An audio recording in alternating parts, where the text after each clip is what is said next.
Shalom saudara-saudara, apa kabar? Saya percaya hari ini kita pun juga tetap bersuka cita. Sebab apapun yang terjadi di dalam Tuhan, kita percaya bahwa Dia tetap menopang kita, memelihara kita, dan menuntun kita pada kepenuhan dan juga kegenapan rencananya. Nah, hari ini saudara-saudara kita akan bicara tentang mulut dan hati, ya. Mulut dan hati.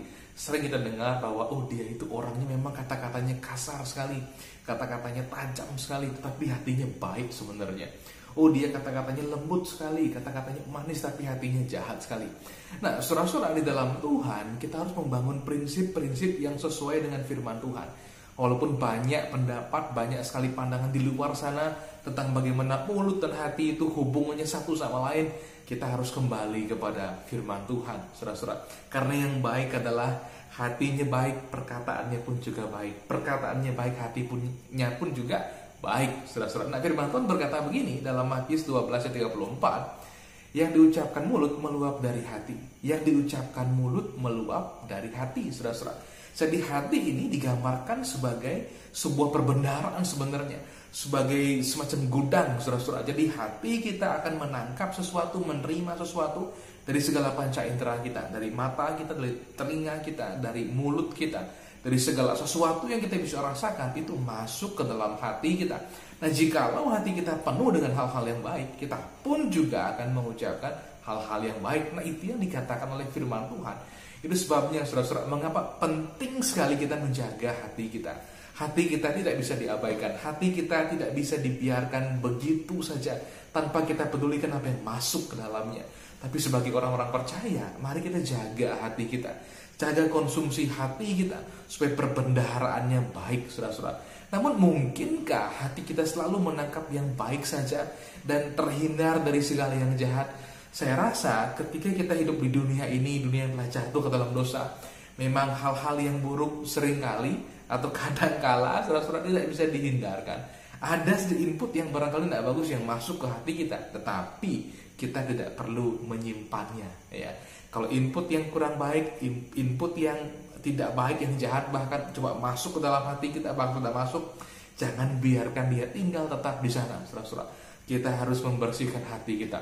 Itu sebabnya mengapa kita perlu memenuhkan hati kita dengan perkataan-perkataan Kristus, supaya segala yang jahat itu dikeluarkan, saudara-saudara. Seperti katakanlah kita menampung air. Jikalau kita terus masukkan air yang bagus secara konsisten, lama-lama kotoran dalam penampungan air itu pun juga akan pergi, saudara-saudara. Nah, itu sebabnya mengapa hal yang baik perlu kita masukkan secara konsisten dalam kehidupan ini. Dan saya mendorong kita, setelah kita mendengarkan segala sesuatu yang berasal dari dunia ini, melewatkan hari kita, ya, satu hari dengan bekerja, melayani banyak hal, tutuplah hari kita kembali dengan firman Tuhan. Sebab firman Tuhan punya kuasa yang besar sekali, menguduskan kita, membersihkan hati kita, sehingga akhirnya perbendaharaan kata-kata kita pun juga terjaga. Nah, saya mengatakan hal ini bukan karena hal ini mudah, saudara-saudara, tapi hal ini perlu ketekunan dan kebiasaan yang terus-menerus dibangun sehingga menjadi sesuatu yang kita kerjakan setiap hari. Memang kebiasaan itu kalau ingin membangun sesuatu yang baru tidak mudah, saudara-saudara. Tetapi percayalah, Tuhan menginginkan hati kita penuh dengan perbendaharaan yang baik. Tuhan menginginkan mulut kita mengucapkan juga hal-hal yang baik, indah, terpuji, mulia, sebagaimana seharusnya. Itu sebabnya dalam perjuangan membangun kebiasaan untuk menjaga hati kita dengan baik, Tuhan campur tangan di sana. Tuhan tidak akan pernah meninggalkan kita. Itu sebabnya yang penting hati kita terbuka. Kita mau membangun kebiasaan itu, sehingga segala yang jahat di hati kita tidak bisa tinggal tetap, tetapi yang baik itu yang terus hadir memenuhi, sehingga perkataan-perkataan kita meluap dengan perkataan-perkataan yang indah, yang terpuji, yang membangun, saudara-saudara. Nah, di dalam Mazmur 71:8 dikatakan demikian, mulutku penuh dengan puji-pujian kepadamu, dengan penghormatan kepadamu sepanjang hari. Ya, mulut pemazmur dipenuhkan dengan puji-pujian kepadanya. Saudara-saudara, mungkin kita berkata begini, tapi kan saya bukan penyanyi. Bagaimana mungkin saya terus memenuhkan mulut saya dengan puji-pujian? Saya nyanyinya fals kok.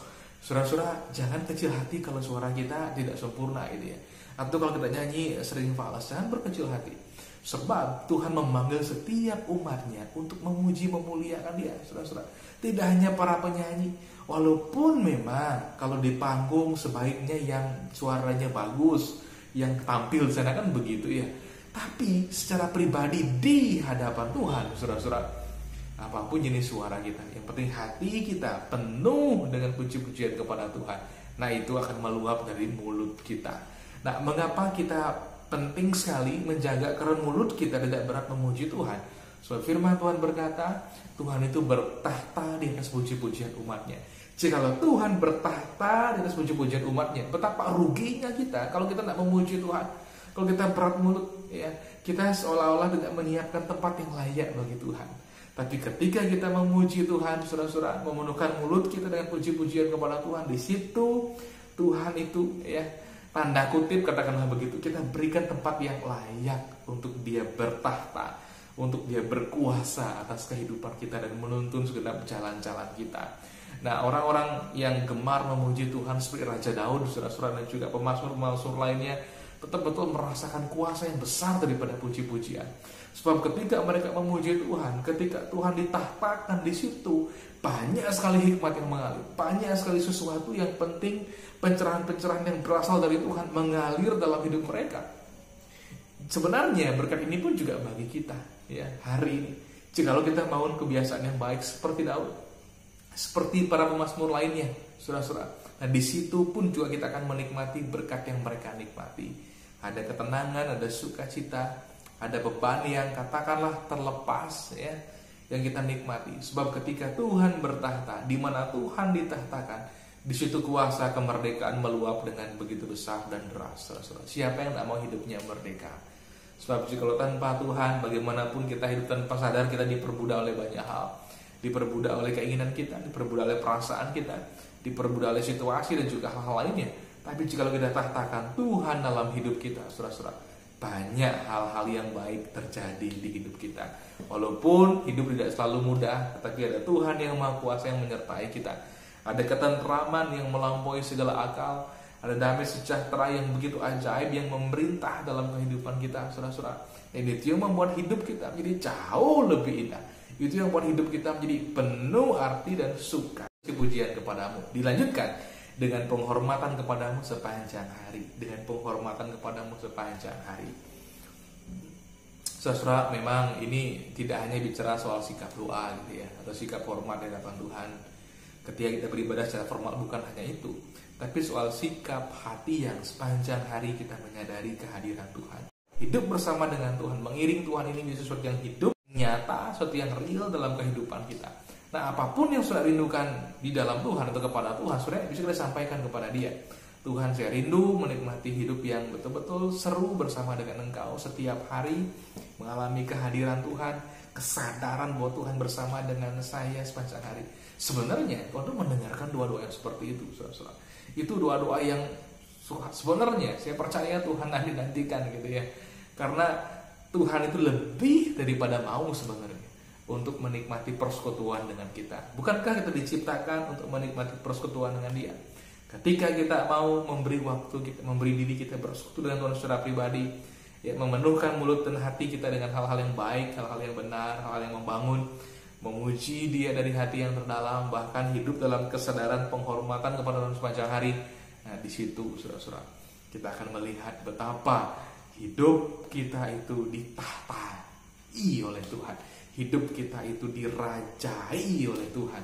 Sehingga saudara-saudara, kita menikmati hidup yang penuh kuasa. Ya. Kita lihat Daud sendiri. Kita lihat pemazmur-pemazmur yang baik di Israel. Betapa hidup mereka itu dijaga oleh Tuhan. Sekalipun mereka pernah jatuh, mereka dapat bangkit lagi. Sekalipun mereka pernah gagal, mereka bisa membangun kembali. Dan saudara-saudara, hidup mereka banyak sekali kesaksian bersama dengan Tuhan. Bukankah hal itu juga yang kita inginkan? Kita dipanggil menjadi saksi-saksi oleh Tuhan. Jikalau kita tidak punya cerita tentang Tuhan, apa yang kita mau saksikan? Kita mungkin punya banyak teori, kita mungkin punya banyak pengetahuan tentang Tuhan, tapi tanpa pengalaman pribadi dengan Tuhan, sebenarnya itu tidak bisa disebut sebagai sebuah kesaksian. Tapi pengalaman nyata bersama dengan Tuhan, Tuhan yang tinggal dalam hidup kita, menyertai kita, dan yang kita puji dengan mulut kita, dan yang kita penuhkan hati kita dengan hal-hal yang berasal dari Dia, akan meluap dalam sebuah puji-pujian yang indah dan menjadi sebuah penghormatan bagi Tuhan.